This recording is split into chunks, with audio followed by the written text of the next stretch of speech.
Welcome. Good morning. Welcome to Chalice Unitarian Universalist Congregation. We are a community of diverse beliefs and experiences, nurturing the liberal religious spirit and united by our desire to grow in love and in service.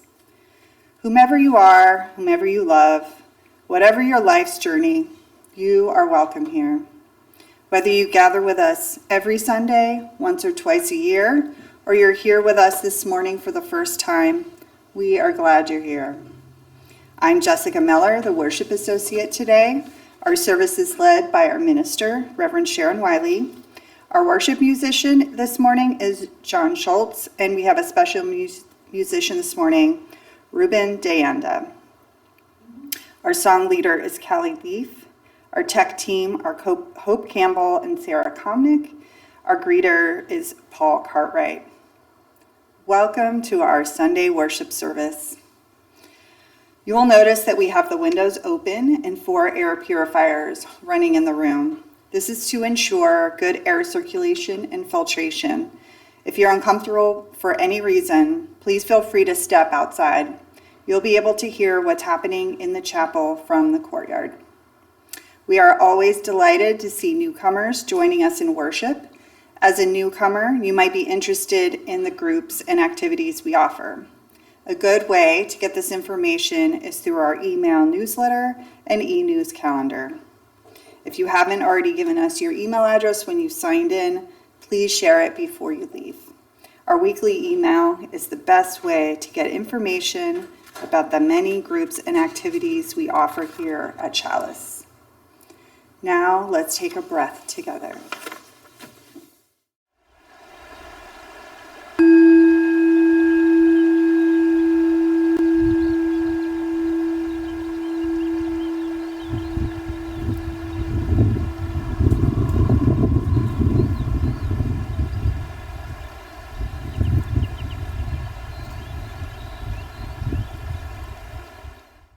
Acknowledge that our service is taking place on the stolen territory of the Kumeyaay, meaning humans or people, and the Payamkawishim, meaning Western people.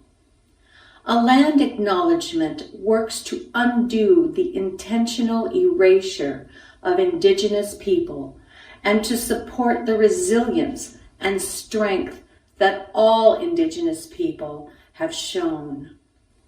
We acknowledge the original inhabitants as a first and critical step toward learning and working with Indigenous communities to secure meaningful partnership and inclusion in the stewardship and protection of their cultural resources and sacred homeland.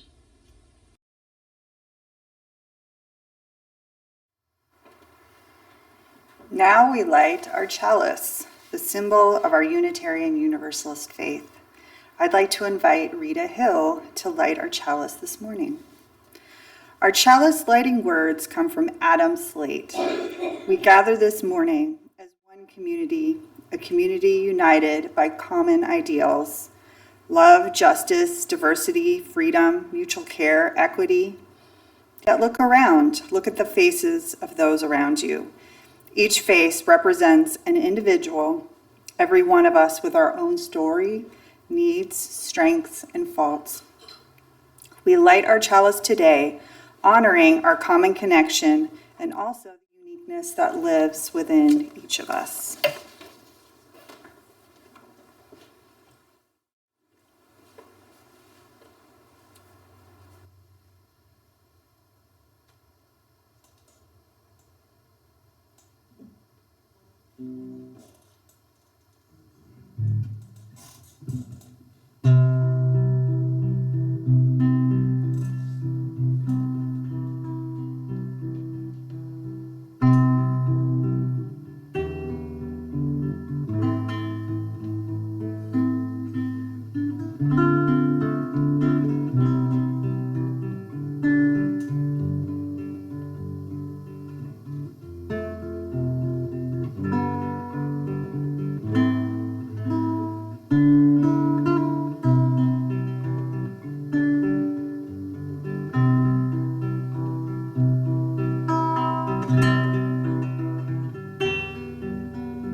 Our service today is part of a series examining the theological lessons in some of our modern TV shows and movies. The words of our call to worship come from the Reverend Gary Kowalski. We gather here to worship, to seek the truth, to grow in love, to join in service, to celebrate life's beauty and find healing for its pain, to honor our kinship with each other and with the earth, to create a more compassionate world, beginning with ourselves, to wonder at the mystery that gave us birth, to find courage for the journey's end, and to listen for the wisdom that guides us in the quietness of this moment. Let us worship together. Now, Callie will tell us about our hymn of the month. That is a long intro, so be happy you're still seated.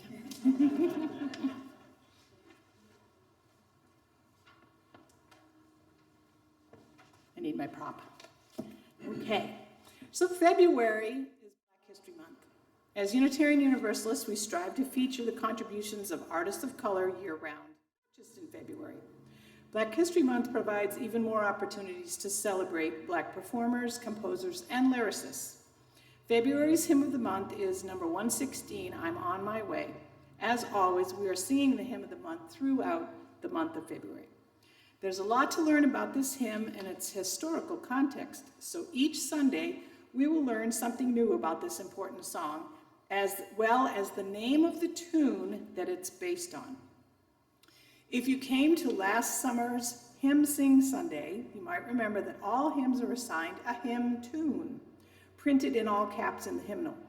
The reason for this is that the same hymn tune, that is the melody, might be used for many different hymns with different sets of lyrics. The assigned name of the hymn tune therefore provides a way of referencing the tune of the song itself, separate from the title or the lyrics. Our gray hymnal, Singing the Living Tradition, was published in 1993. It was the first standard denominational hymn book to include songs from Unitarians in Eastern Europe, spirituals from African American tradition, folk and popular songs, and music of non-Christian religious traditions. Many of these newly published songs did not yet have tune names, so the Hymn Book Resources Commission needed to come up with tune names for these new songs.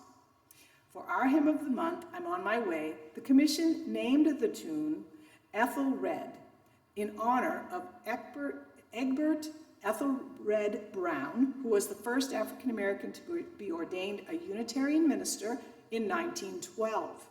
He founded churches in Kingston, Jamaica, and Harlem. On February 25th, Reverend Sharon will be speaking about Reverend Egbert Ethelred Brown, an important figure of African American history as well as Unitarian Universalist history.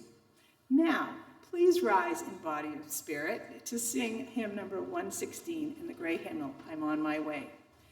And this hymn has a primary words and then echo words. And Dean is going to lead the side of the congregation in front of him on the echo words that I will lead with the primary words.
Our Sunday worship is the shared spiritual practice of our community, and we tend to the congregation during this time by sharing and honoring our joys and sorrows.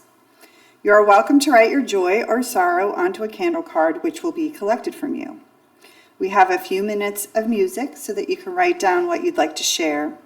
If you would like to send Reverend Sharon a confidential note about your joy or sorrow or make a prayer request, please email her. Her email address will be on the screen in a moment.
We'll light a pillar candle for all the joys and sorrows in the room and in our community that may go unshared and unspoken this morning.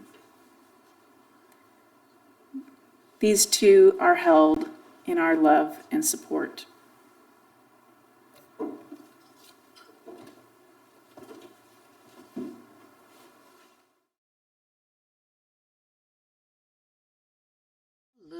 Written by Mem Fox and illustrated by Pamela Lofts.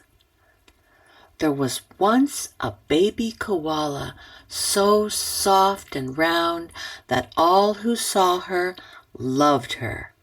Her name was Koala Lou. The emu loved her. The platypus loved her, and even tough little Koala Claus next door loved her. But it was her mother who loved her most of all. 100 times a day she would laugh and shake her head and say, "Koala Lou, I do love you." Whenever she stretched in the early morning sun, or climbed a gum tree, or bravely went down the path all by herself, her mother would smile and say, "Koala Lou, I do love you."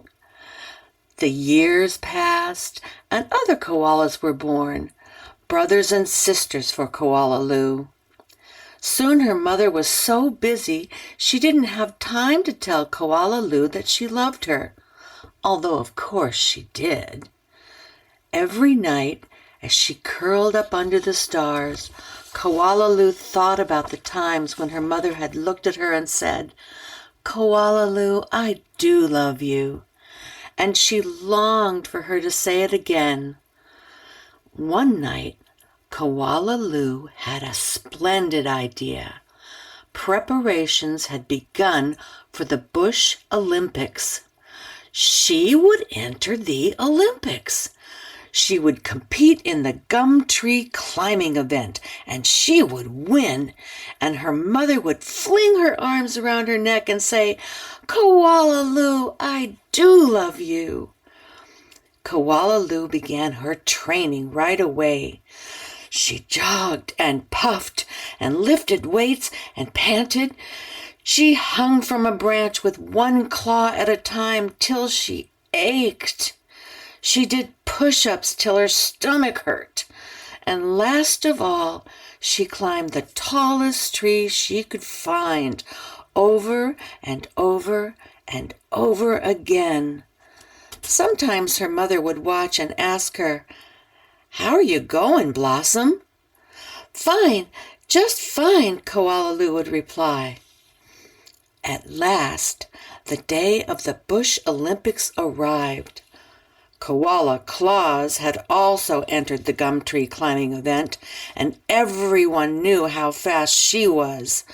But Koala Lou wasn't scared. She saw her mother in the crowd and imagined her saying, "Koala Lou, I do love you." Her heart filled with hope. It was Koala Claus who went first. Her climb was a record-breaking 22 meters in 7 seconds flat. Spectators whistled and cheered and waved their party hats. "Can I do better than that?" wondered Koala Lou. "I must." As she stepped toward the tree, a hush fell over the crowd. "On your mark," said the kookaburra. "Get set, go!" Koala Lou leapt onto the tree. Up and up and up she climbed, higher and higher and higher, faster and faster and faster, until there she was, right at the very top.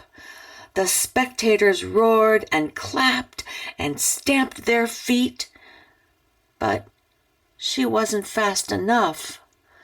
In spite of all her training and all her hoping, it was Koala Claus who won the gum tree climbing. Koala Lou came second. Koala Lou went off and hid.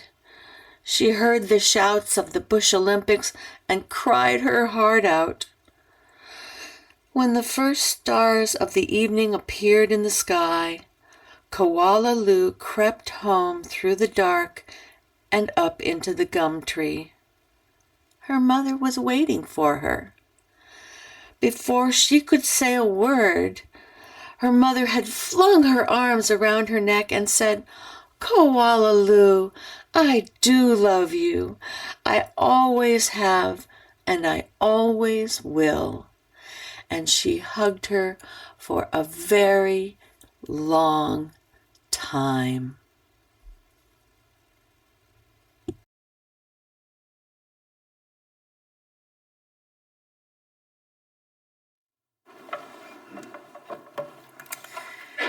Stories with religious themes have been popular across time, and maybe even more so in recent decades, as religion has become less popular and more likely to be criticized. I thought it would be interesting and hopefully fun to lift up to you some shows and movies that I think are worth your attention, and to reflect on the theology of these stories. This is the second in a series, and so I preached on Good Omens a few weeks ago, and you can find that online if you're interested. The word theology, strictly defined, means the study of God, theos. But I think theology is better understood as the study of a system of beliefs. For example, if you believe that God controls everything, then you must have a corresponding belief that we humans don't have much choice in what happens, or that our actions don't matter, because then that would mean God is not controlling everything. So the question of our human free will is an enormous theological question. We'll get to more theology in a bit, but I just wanted to name that it's part of my hope and intention to get us thinking more about the theological ideas we hear and see in some of our favorite stories, especially stories that are interested in theological questions. So the TV show I'm talking about today is called Fleabag. There are 2 seasons out, and that's the end of the story. There won't be more seasons. This is a British TV show created by, written by, and starring Phoebe Waller-Bridge. You'll see her in a moment. The show has won many awards, including the 2019 Emmy Award for Outstanding Comedy Series, and Emmy Awards that same year for Phoebe Waller-Bridge for Outstanding Writing for a Comedy Series and Outstanding Lead Actress in a Comedy Series. Fleabag also won the 2020 Golden Globe Award for Best TV Series, Musical or Comedy, and Phoebe Waller-Bridge won for Best Actress in a TV series, musical, or comedy. So I wanted to tell you about some of the awards that it's won because this show is very, very, I cannot overstate to you how vulgar it is. And I want you to understand that it is vulgar and it's a very good show. So this is a comedy drama about a 33-year-old woman who is funny and vulgar and somewhat self-destructive. She is grieving the death of her mother several years earlier, and she is grieving the death of her best friend more recently. So this is a reminder that this sermon series is called Sermons with Spoilers, so you're definitely going to hear some major plot points for the show, although I just decided this morning that you don't need to know the ending. But it's been out for several years, so if you were somehow still hoping to see it without knowing much about it, then get out now. This is your chance. So the show is so vulgar, I had to spend quite some time trying to find clips that were okay enough for us on Sunday morning. So I have the trailer for the second season.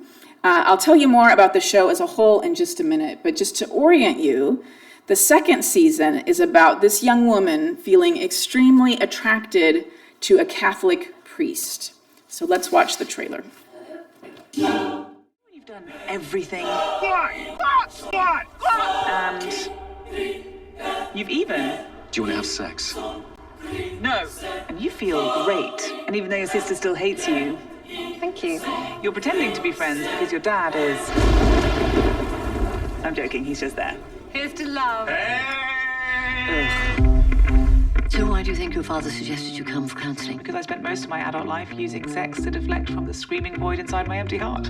I'm good at this. You close with your family? Is that fair? Yes, but it's okay because it had a stroke. Oh, lovely. We get on with it. Hi. I thought you'd be in prison by now. Oh, well, keep trying, but they just won't have me. You look strong. Are you? Oh, I'm a pretty normal person. What makes you a normal person? I don't believe in God. I love it when he does that. Don't sleep with him. I won't. Don't. I won't. I don't do that anymore. What? You want to go and have sex? That's better. So I read your book. You think I should become a Catholic? No, don't do that. I like that you believe in a meaningless existence. You know how to love better than anyone else. That's why you find it all so painful. I don't find it painful. That's my soul, that's the way it is. Amen.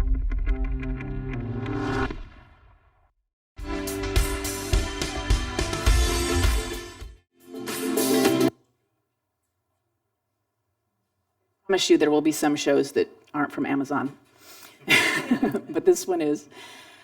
So the show is called Fleabag, and during the course of the show, we're never told the name of the main character. They don't call her Fleabag in the show, they just sort of never mention her name. So we, as the viewer, know that she is Fleabag, and she's referred to that way in articles about it, and so I will need to call her Fleabag this morning. So it's, that word insinuates she's a seedy, offensive, sort of broken down character. There are many characters in the show that don't have names. Her father, her godmother, is the person that her father becomes partnered with after the death of her mother. So Fleabag and the godmother hate each other and are politely terrible to each other. Hilariously throughout the whole series. You saw her played by Olivia Colman. Some people have names. So Fleabag's sister is Claire. Claire's family has names. And Fleabag's deceased mother does not have a name. Her deceased best friend is Boo. We hear that. So I've done some, thinking about the names, trying to make some sense of it. It's not just people she loves. She loves her father and her sister. She hates her brother-in-law, who has a name. So there's something complex about names. But I think it's worth knowing that the priest doesn't have his own name. He's just called Priest. On the show, in the world of internet and popular culture, he's called Hot Priest. So you might see YouTube clips with Fleabag and Hot Priest together. So that's something to know about the show. And then you might have noticed in the trailer, if you haven't seen the show, but one of the hallmarks of the show is that she turns and talks to the camera, called Breaking the Fourth Wall. She turns and talks to us. And sometimes she's saying funny things, sometimes she's telling us what she's really thinking, sometimes she's just smiling at us and winking at us. And it's just sort of becomes part of the world of the show. This isn't something that anyone else is part of. They don't notice that. It's invisible to them.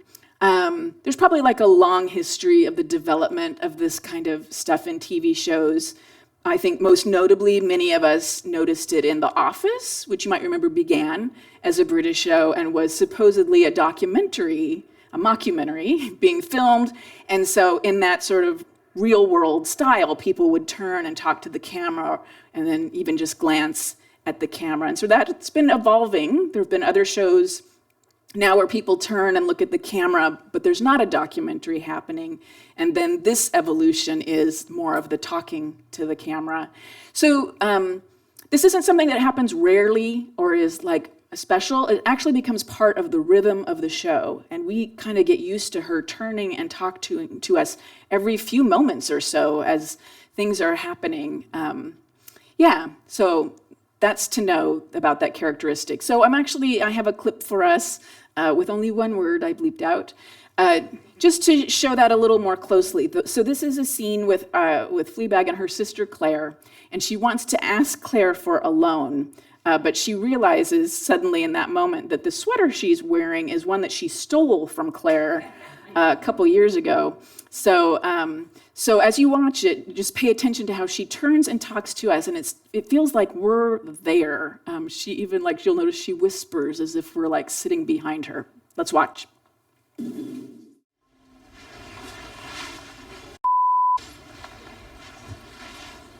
I'm wearing the top that she lost years ago, so this is going to be tense. Do you want to take your coat off? No, Okay.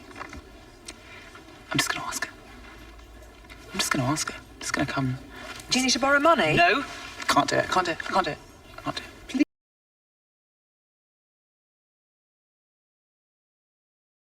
It's just something to know about the show. It's really known for that, and you can find all kinds of compilation clips on YouTube of her breaking the fourth wall, including just when she just looks at us and winks at us or smiles and toasts to us. So it's like we're always there with her. So the first season, I will confess, I watched the first show and then I stopped. In the first episode, and then I stopped. In the first season, her best friend has just recently died, and she's really, this Fleabag character, sort of falling apart, fighting with her family, having lots of one-night stands.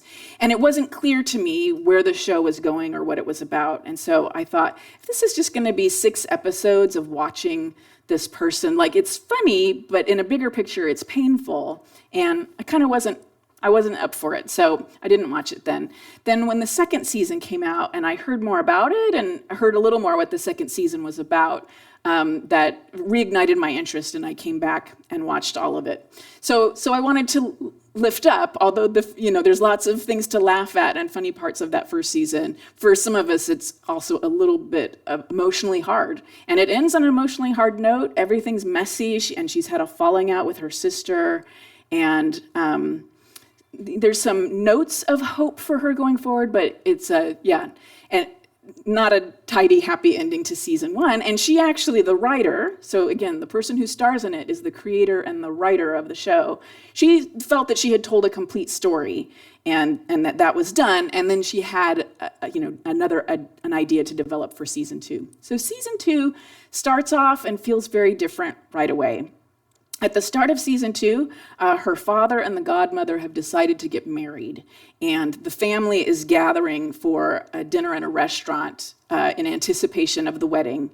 And Fleabag hasn't been in touch with her sister for almost a year, and in that meantime, she's gotten herself together a little bit. She's not sleeping around the way she was. Her business is starting to thrive, but the family hasn't seen her, and she tells us, the first thing she says to us within the first few minutes of season 2, she turns to the camera and tells us, this is a love story. And it sets a tone for a very different feeling show from the first season.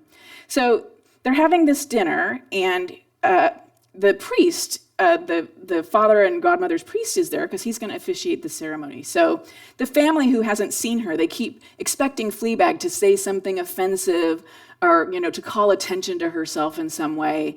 And they keep asking her, like, why are you so quiet? What's going on with you? They're used to her how she used to be. And instead, it's the priest who keeps blurting out things that are kind of inappropriate to say at dinner and telling them like a little too much about his family and those kinds of things. So she and the priest have a kind of connection that way right away.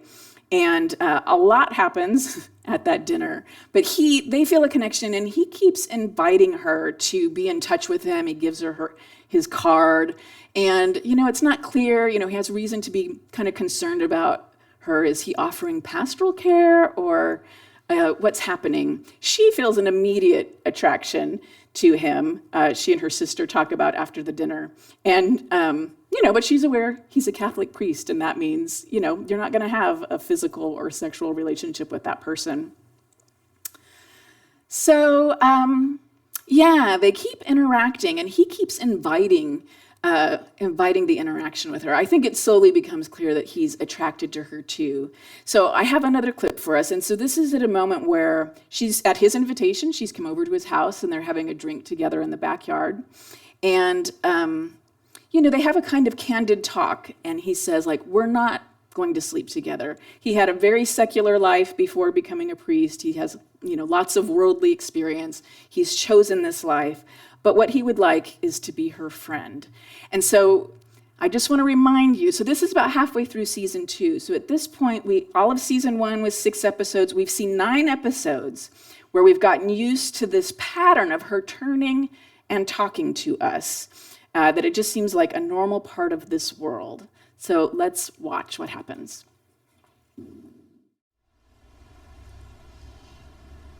I'd really like to be your friend, though. I'd like to be your friend too. We'll last a week. What was that? What? Where did you just go? What? You just went somewhere. There. Where's you just gonna be? Nowhere.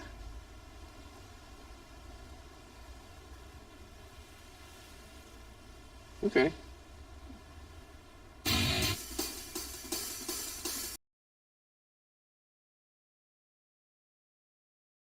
Off a little series of events where we start to see more and more that he sees her. He sees her. And he sees her turning to us. So there's a moment where either she accidentally says something to him that she meant for us, or he hears her say something to us that wasn't meant for him. That's not quite clear. And then as he says to her, when it happens, he quizzes her about it. You're disappearing. Where are you going? And then he starts to turn and look at the camera, which is very uncomfortable. And we realize as viewers that we've really become accustomed to the intimacy of feeling cozy with her.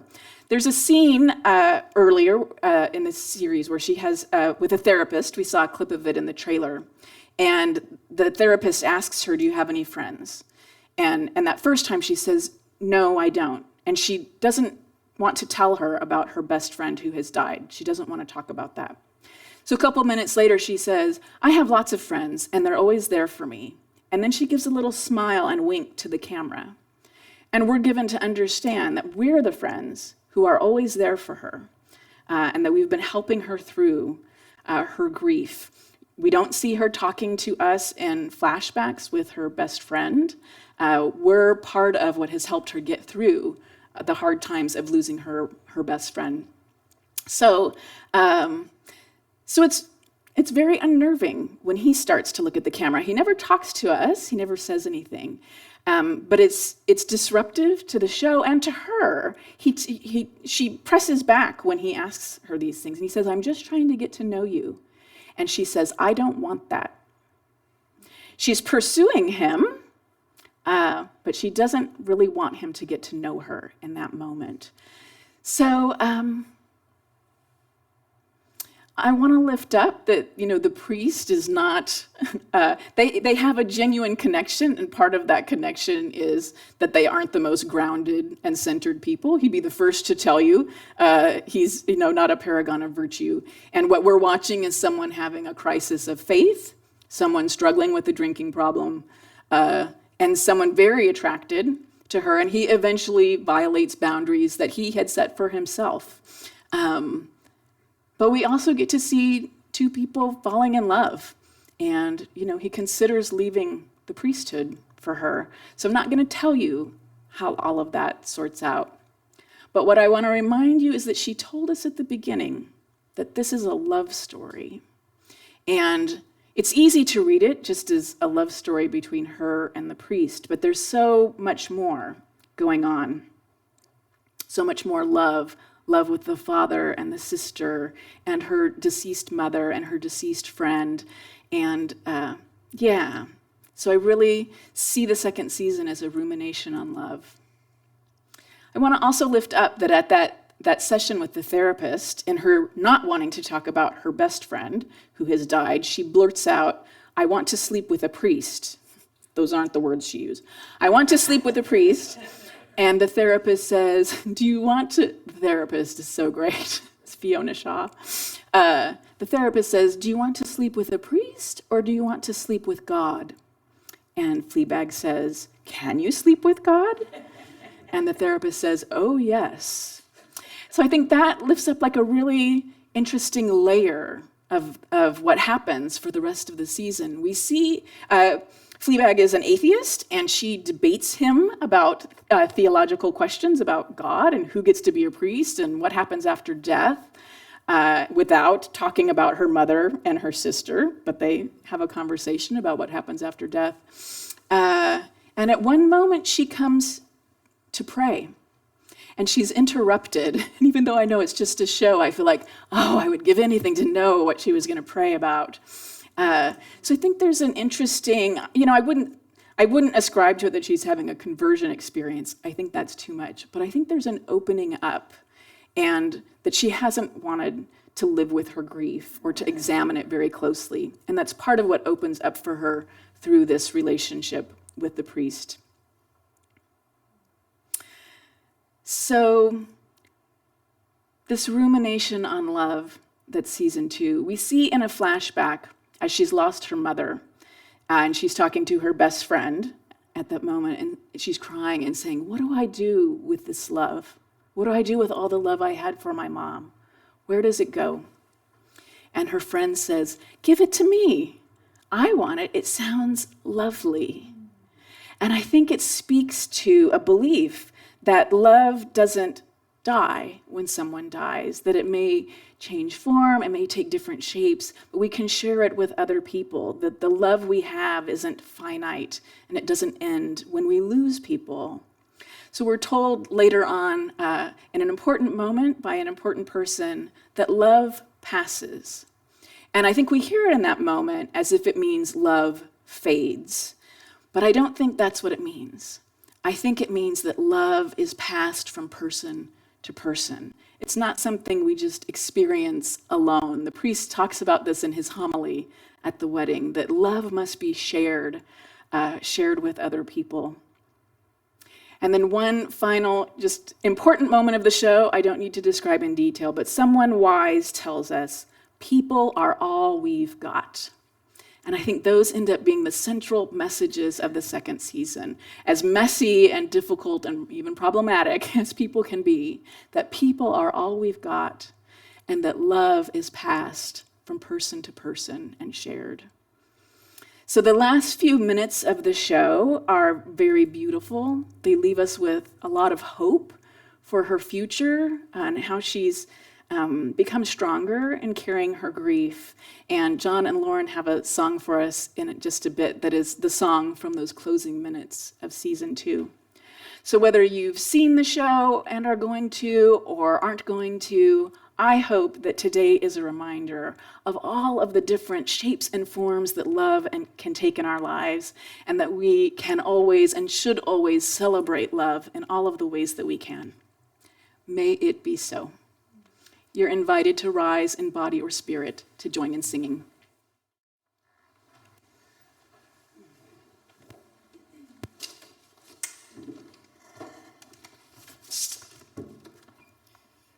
We'll be singing hymn number 8 from the gray hymnal, Mother Spirit, Father Spirit.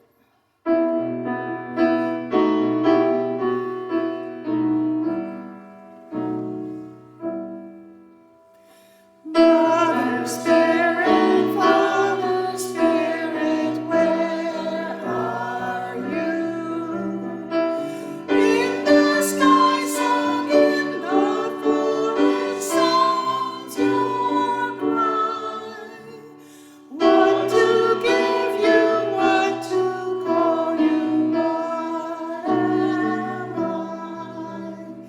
Many drops are in the ocean deep and wide. Sunlight bounces off the ripples to the sky. What to give you, what to call you, who am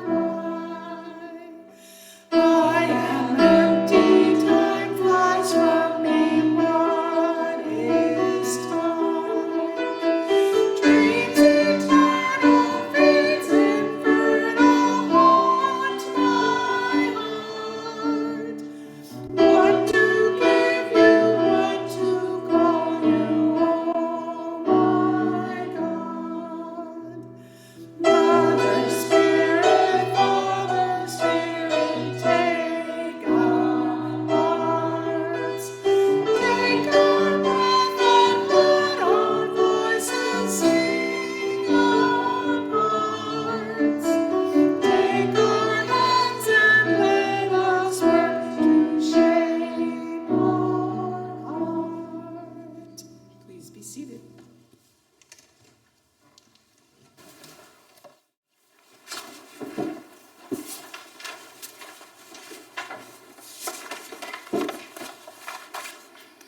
The Sunday offering is an expression of the generosity that makes our congregational life possible.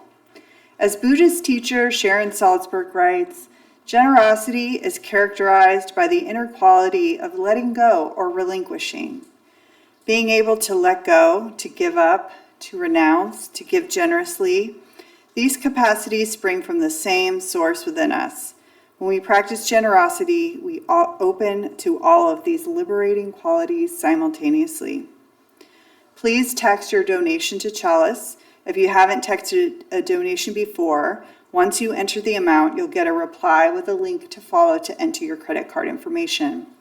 If you've already entered this information previously when you've donated, you won't need to enter it again. If your Sunday donation is meant to be a part of your pledge payment, please be sure to indicate pledge after the dollar amount. The phone number for text donations will be on screen in a moment.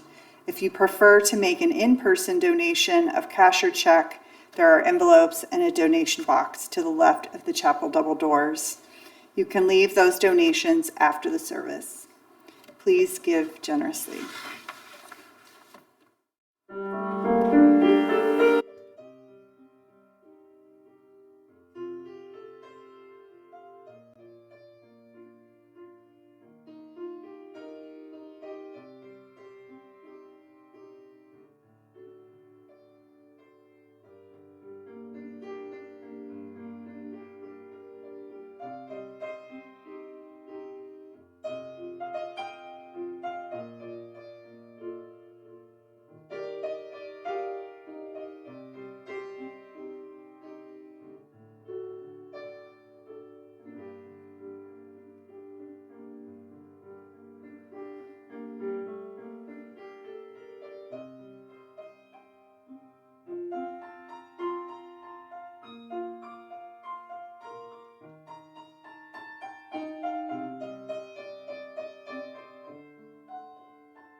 Please join in dedicating our offering with words of affirmation. At Chalice UU congregation, love is at the center of everything we do.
Just kept hoping, I just kept hoping way would become clear. Spent all this time trying to play nice and fight my way here.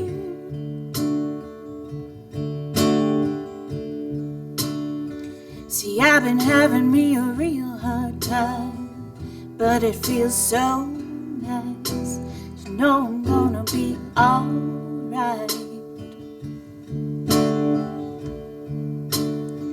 So I just kept dreaming, yeah, I just kept dreaming. It wasn't very hard.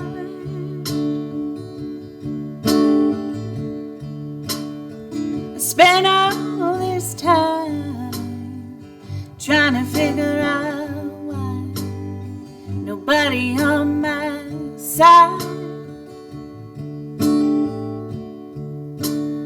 See, I've been having me a real good time, and it feels so nice. You know I'm gonna be alright.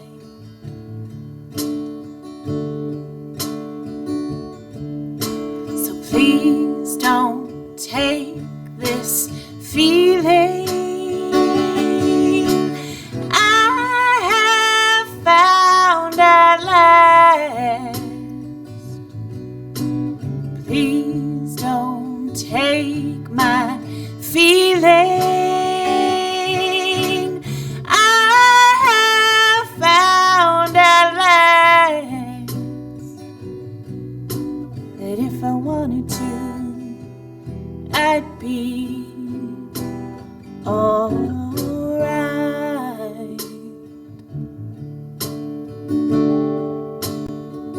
So I just kept going, I just kept going, hoping I'm growing near.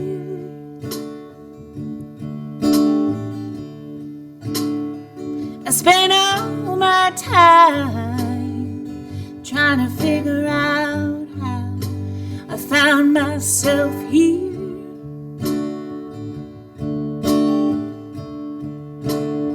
See, I've been having me a real fun time, and it feels so nice. You know I'm gonna be alright.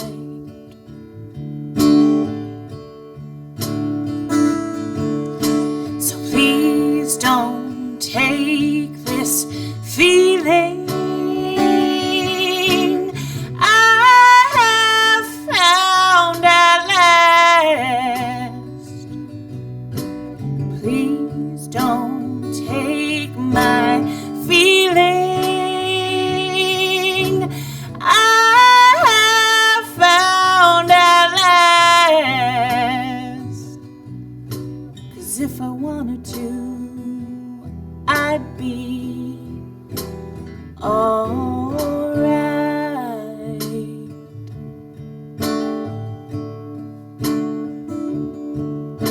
Yeah, if I wanted to, I'd be alright.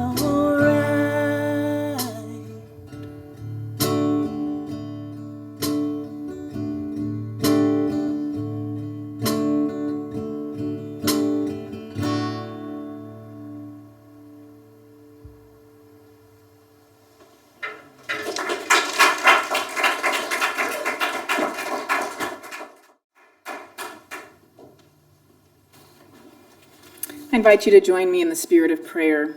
The words come from Laura Riordan Berardi. May we find love in this place, love in our hearts, love for the broken down, love for the lonely, love for those yet to feel whole, love for those in between, love for those out of our reach. May we find love, add love, and be love in this world. May it be so. Amen. You're invited again to rise in body or spirit to join in singing. We're singing 1045 in the teal hymnal. There's a balm in Gilead. And John's going to run through it for once for us.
words come from Don Cooley. Here may you know that you are lovable, and indeed you are loved, and may you carry that love out into the world as a blessing. Love and blessings to each of you, blessed be. You are invited to close our time together by singing the well. After our closing hymn, please return to your seats for an announcement.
All right, so we have an announcement today from the greeting team. Please consider joining the Chalice greeter team. The greeters, if you don't know, those are the people that greet you when you first come. It's an easy but important job ensuring a friendly welcome to Sunday services for our community members and for newcomers. We hope to have enough greeters so that each covers one service or at most two services each month. It's a great way to get to know our community. If you're interested, please contact Debbie Ressler or Reverend Sharon. Thank you. So our social hour will begin in a few minutes on our courtyard. Reverend Sharon and I look forward to greeting you at the chapel doors to hear how the service was meaningful to you. Go in peace.